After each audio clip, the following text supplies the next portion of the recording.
Good morning, viewers.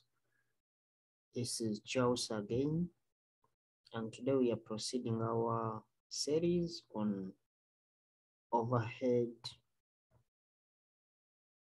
costing, and we are going to look at the regression or least squares method of cost separation. And the other time we saw how we can separate the mixed costs into the variable components and the fixed components using the high-low method. And today we are going to use a linear regression method or a least square method. We see how we can separate these mixed costs into the variable component and the fixed component. And we are going to use the question, that is question 6, May 2019, that is the CPA paper.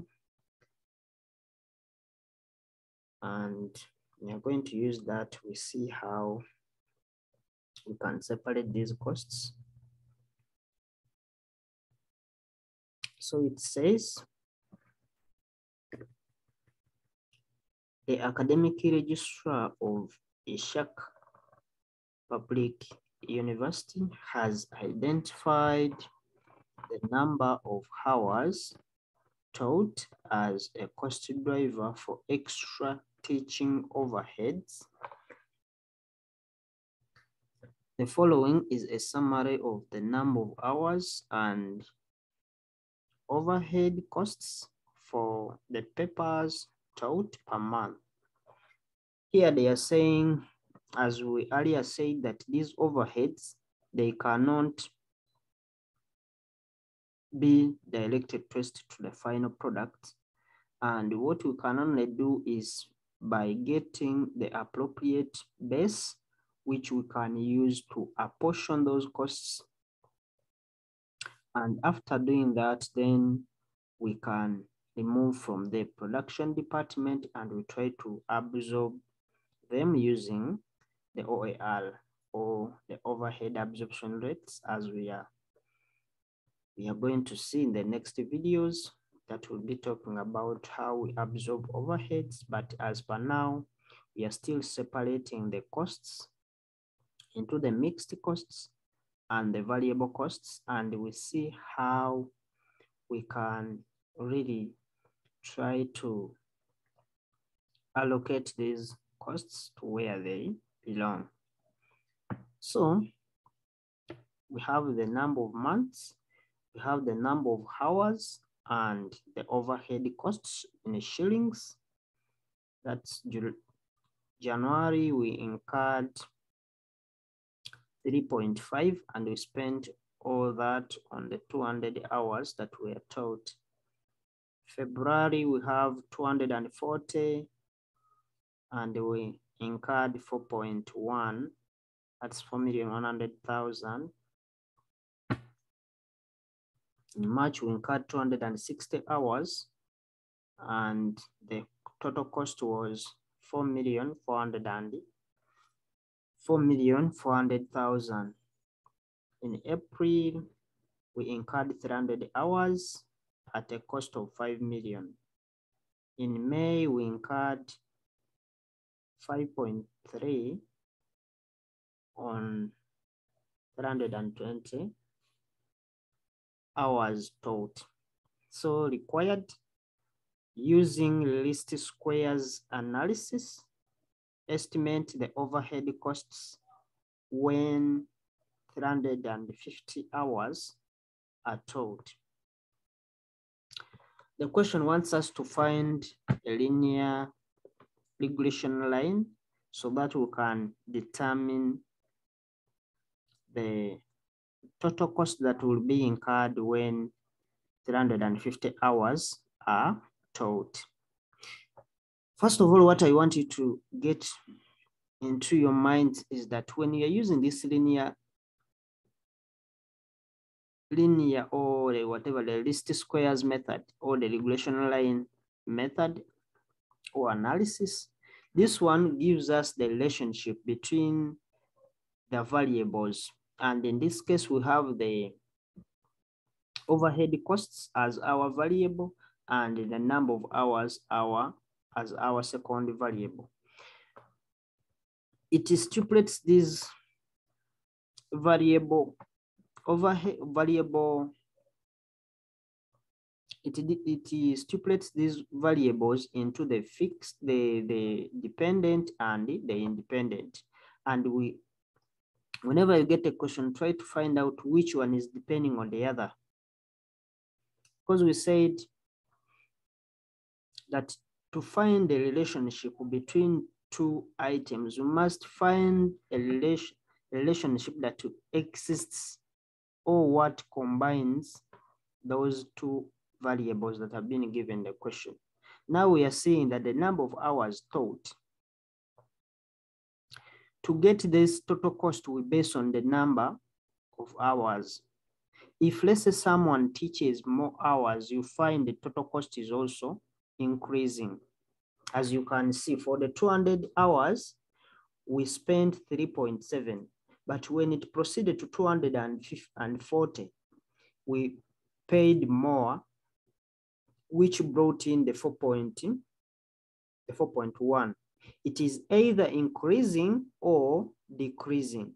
You may find that when the number of hours are increasing, the costs are reducing. It's also possible. So our main emphasis is not on how they are increasing, but we want to find out how related are they. Is it that when the number of hours are increasing, we expected the total cost to increase? Or is it that the number of hours, when they are increasing, we expect a reduction in the total cost? That's what we want to know. That's the relationship between the two variables. And as we say, the number of hours in these terms, they are not changing. For them, they are fixed. It means they are independent variables.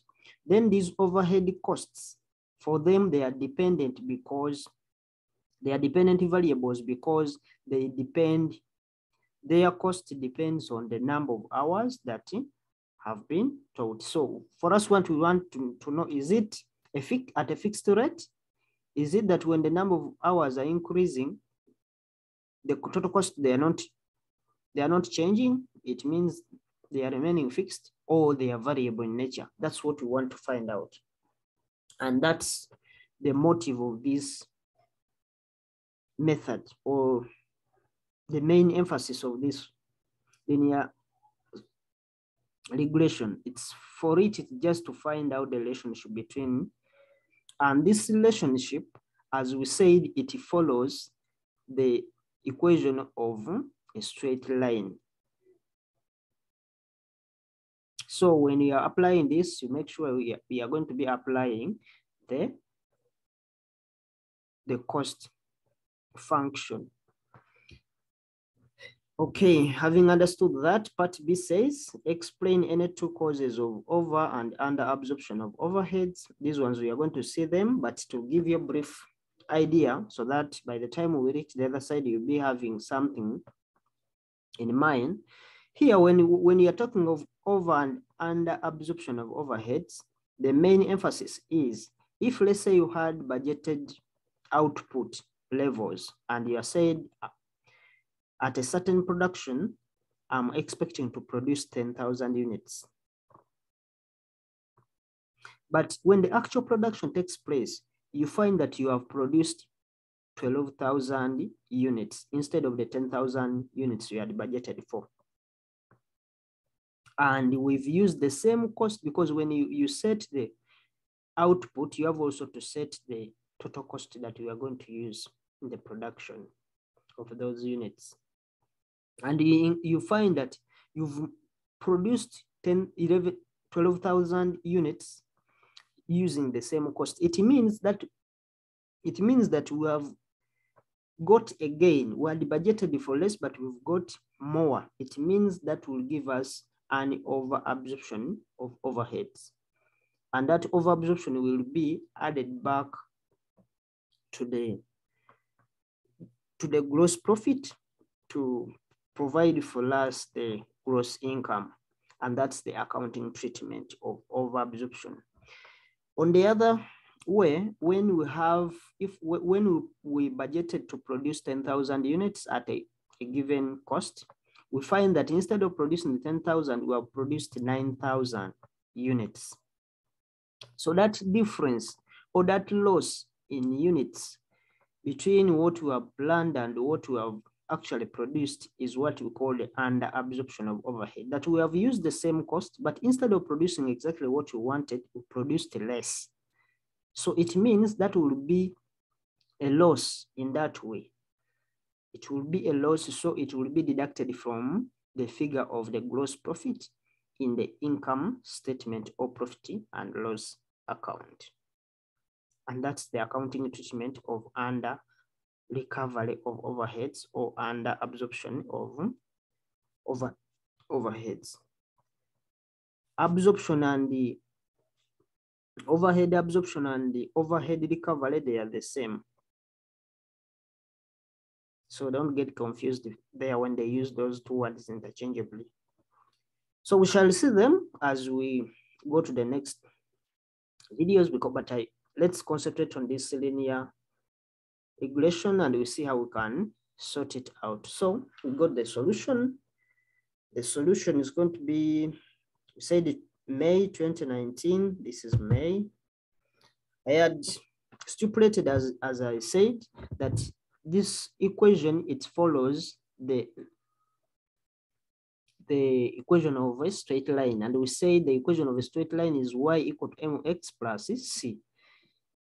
As we saw in the previous videos, that we said that one can be related to the y equal to bx plus a. And in these terms, we have our y as the total costs, our b as the variable cost per unit, our x as the level of activity or the level of output, and our a as the fixed costs. But this one, this linear regression, goes ahead and gives us the variables. We are supposed to be able to determine the variable and the variables we've given in the question. And here we are saying we have the independent, as we said,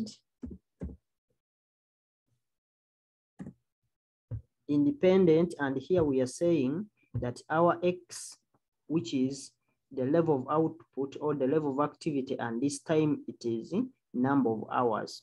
That's why it is better here when you are stating the x, don't say that it is a level of output. No, sometimes you may find that they have not given you output or units produced, and they are giving you number of hours, as we've seen in this question. They are using number of hours. So here x is our level of activity or the activity level.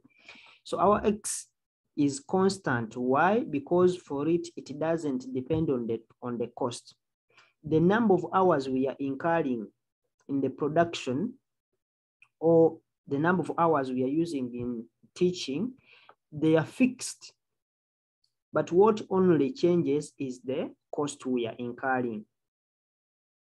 That's why we are saying that the level of activity, and that is the number of hours for them, that is our x, is independent, and our y is the dependent variable. Reason, this is depending on the number of hours we've incurred.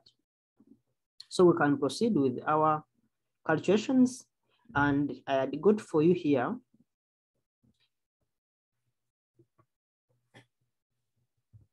this is the linear regression method that we use when we want to determine these variables, because what we are interested in is determining the fixed costs and the variable cost. And we said that the only relationship between those two costs is either when the costs are increasing, they may remain fixed. When the number of hours are increasing, the total cost may remain fixed or may be variable. And that's the relationship we are looking at. That's why here we are trying to find our A, and our A, we said it is the fixed cost. This is how we determine it. And our B, this is the variable cost per unit, because we want to first get the variable cost per unit, then we multiply by the level of output. So this will be the equation for determining our B. In other books, you may find that they are using this. They are just making this A for determining the A, our A here. They are not using this formula, but they are using this.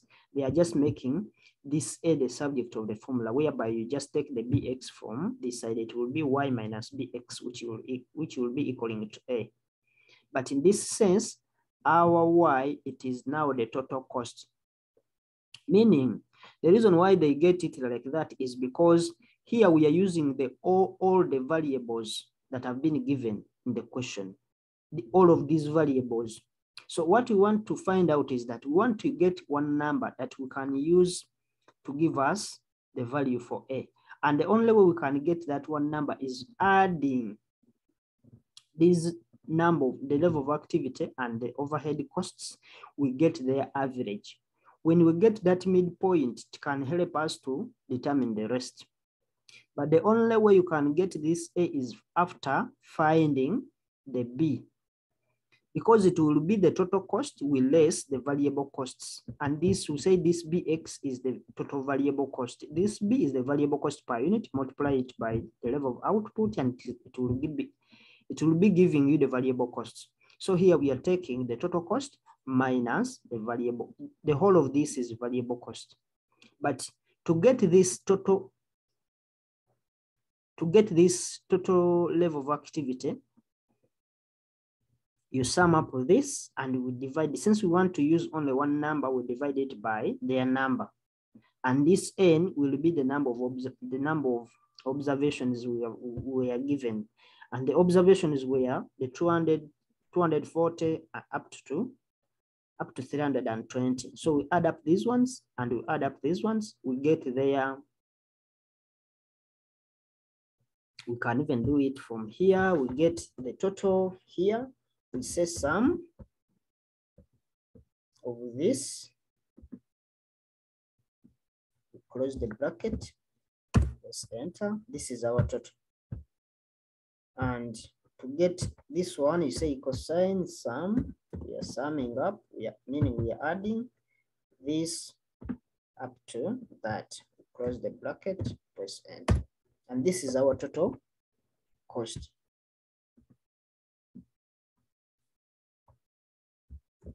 When we see these ones, this is our total, meaning for this y, because we say this is the y, the total will be this. Then we divide by the number. There are how many? There are 1, 2, 3, 4, 5. There are 5.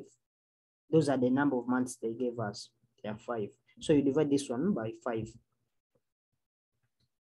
But when you are using this, you first find our B. And to get our B is by getting these variables, each of these variables you are seeing here. B says it is N, and the N we say that those are the number of observations into summation X, Y. These are variable. When you see this I means those are number of observations that we are summing up from I1 to the last I, that is 5. Our I, those are the numbers here we are counting, the number of observations, 1, 2, 3, 4, 5. So we get the summation from the first one to the last one. That's what this means, that we are multiplying Xi and Yi. This is the Xi and this is the Yi. It means we are multiplying this times this and this times this until we finish the whole number of observations they have given us, and that will be here. So to get our, and it proceeds and says minus summation Xi. Summation Xi, it is from this I, this is 1 up to the number of observations. We say this I, let me put it here, that I you see is equaling to the number of observations It means it's from 1 to up to our n. And our n, we said our n is the number of observations. So I hope you don't get confused from there. This I says from 1 to up to, you reach the number of observations we have, and summation x, and we said when you're summing x, summing y, you sum all of these. This is the total we've got. So we get the summation x squared. Since we can't put x squared here, it is the same as saying x times x. We are repeating the same number. That's how we get the squared figure. And here we get, this is summation x bracket squared. So I hope you can master that formula and we can proceed. We said these ones, they gave us, these are the, I've removed these ones from here. We don't need these months because we are not going to use them. We just want these figures. They are the ones that are going to help us to compute the rest. So this is where I got these figures, and you've seen they are the same, like the way I've posted them here.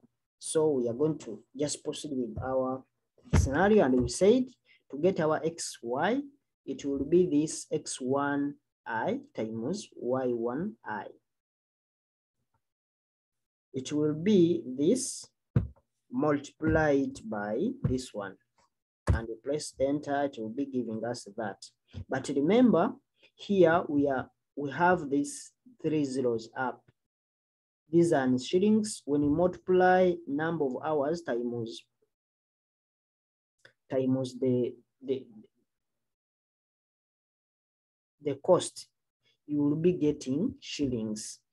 And here it is XX, and it means we are getting hours because it is hours times hours. So here it is equal sign. You can just drag like this, you get for the rest here, or you can just double click there and you get the rest.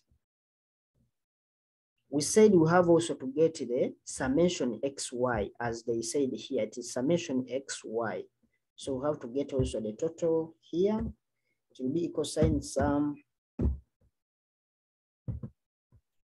This one, we are starting from there up to there.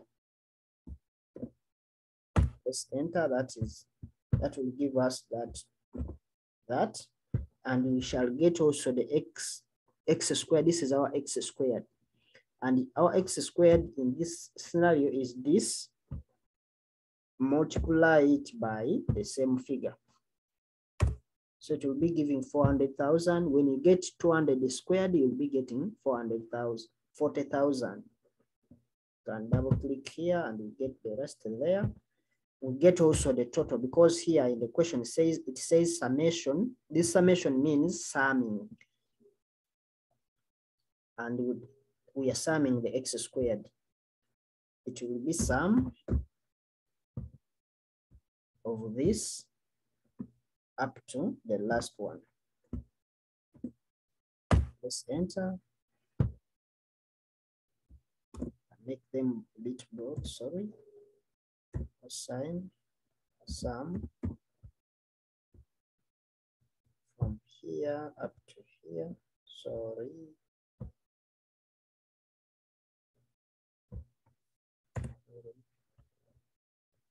They're saying cosine sum from here up to here. Try to make this one a bit broad. Yeah, here we've defined all the components that are within this formula. So we've got the totals, and we have our n, and we said in this time our n equal to 5.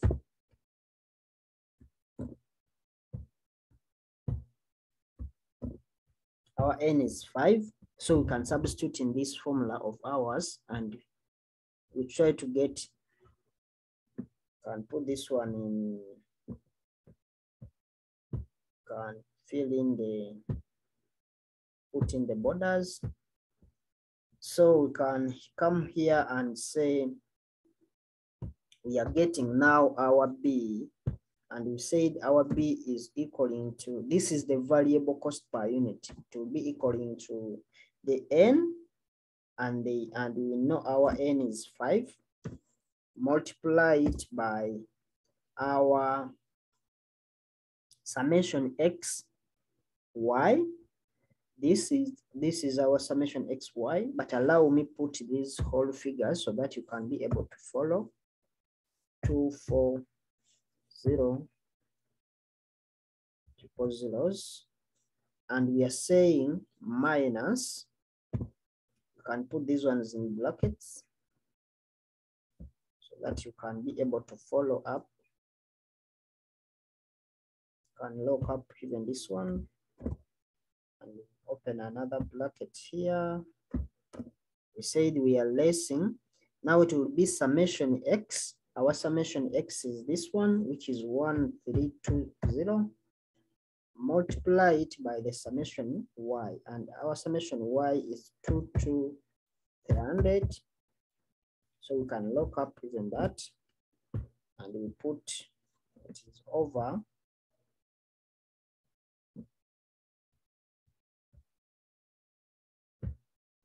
It is said it is over.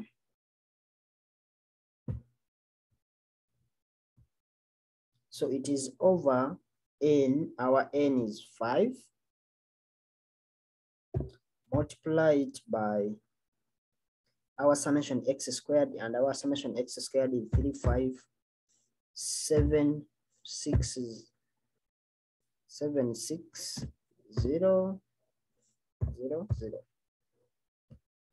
So this one you can put also this in the bracket.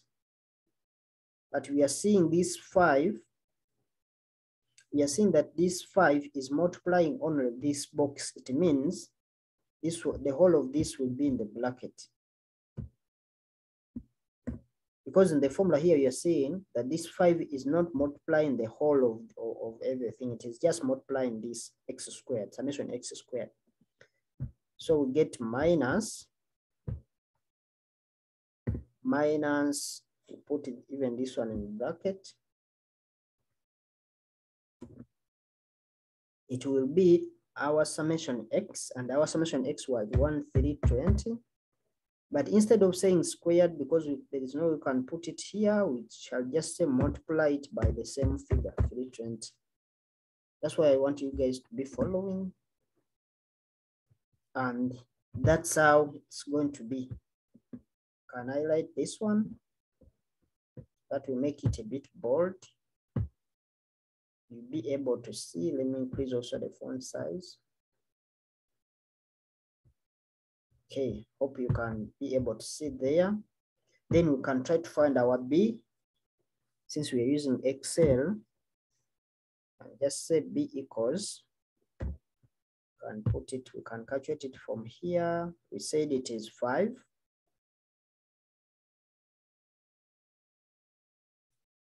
It is 5. We multiply it by, I'm going to be writing each of them separate, to be cosine 5, multiply it by this, which will be this one. Press enter. Then let me write this one the other side. Then the preceding, it will be this, multiply it by this. It will be that. So allow me also this one, I write it down here. It is equal sign 5, multiply it by this, and it will be giving us that. And this one, I'm going to put it here. It will be cosine this, multiply it with the same, because it is X squared. Enter. So it is this minus this.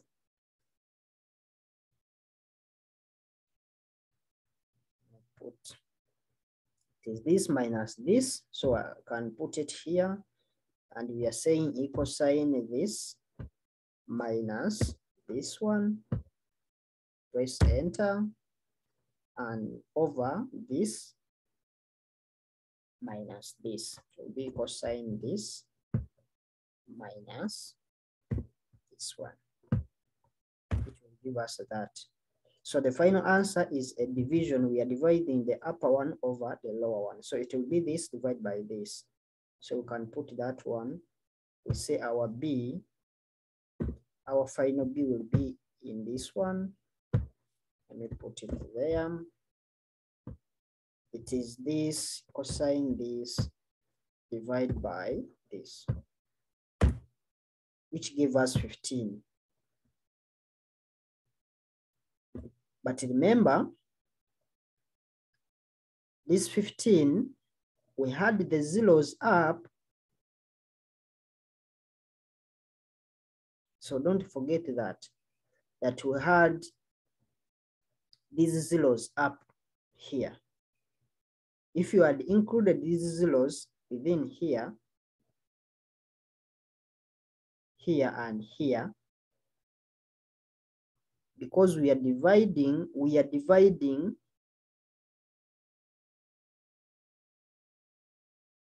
and don't forget the zeros. So when you get this, you multiply by these zeros by 10,000, by 1,000. So that will be getting 15,000. But since we excluded those zeros, we can maintain it to 15 so that you don't get confused. So we get our B. Since we've got our B, we can be able to get our A. And our A, we said it is the total summation Y minus B. So our summation Y is this. Can put it here. It is 22300 minus. But remember, this one is divided by n, divided by 5. The answer you get less minus our B. Let me put this one in bracket. Our B is 15. We multiply it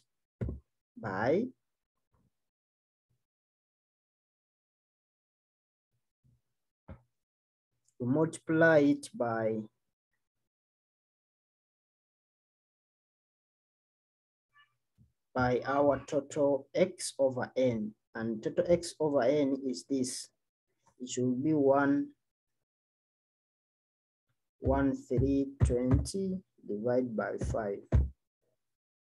Hope you can be able to follow from there. And that's how we get our A.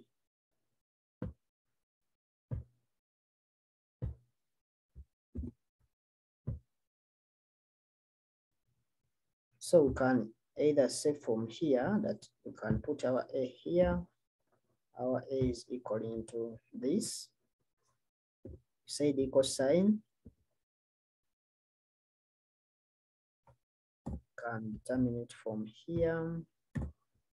Let's put it down here. It is equal sign this. I'm getting this. Divide by 5 will give us that. Then what is 15? This is 15 multiplied. You can put a bracket. Don't forget to start with an equal sign. Can put a bracket, and we say it is this divided by 5. Close the bracket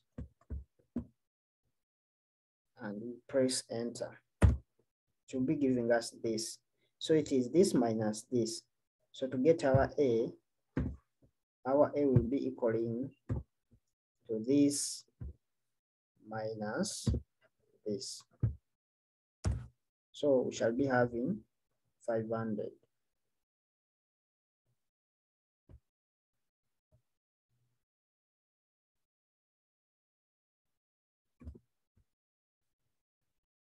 That's 500.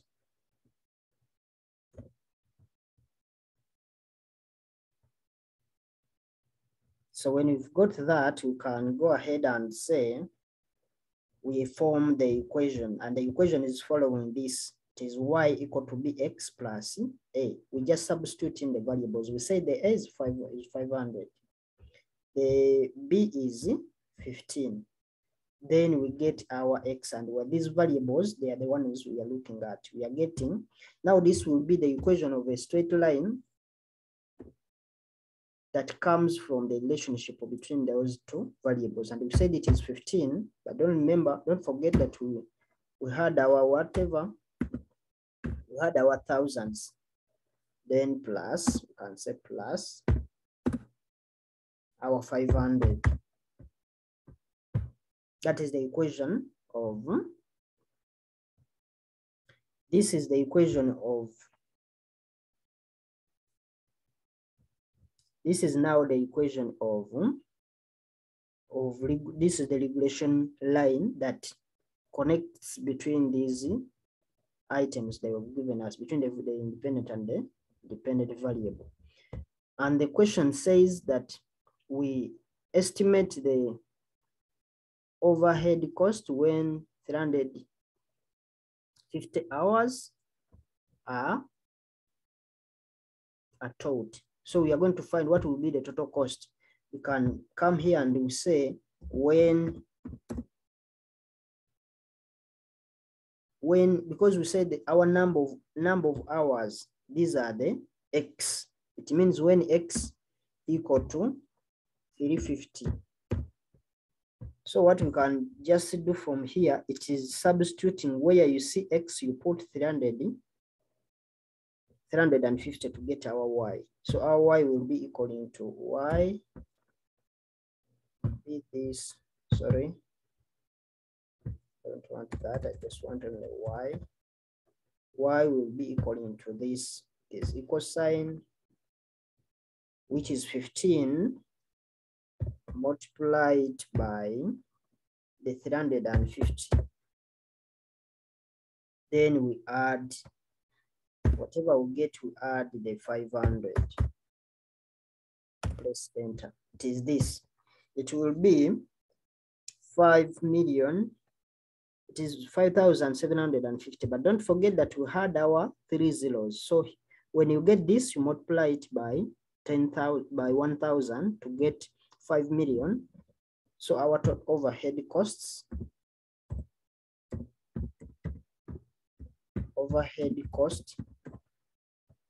will be equal to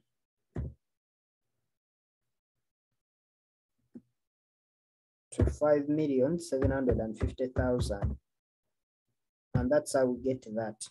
But we get that one from multiplying 5 cosine 5 750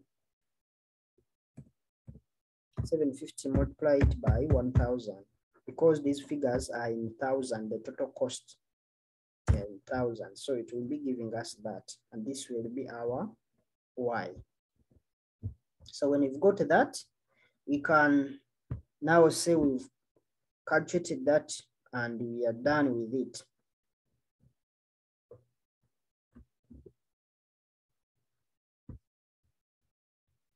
Can try also to make these ones a bit broad.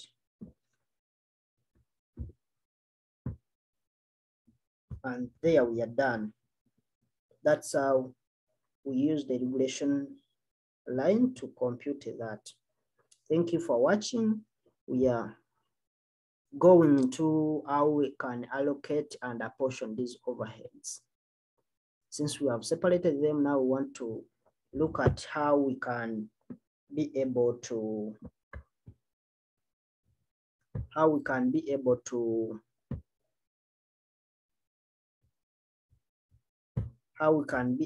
apportion these overheads to the production, how we can allocate them to the service departments, and all of that.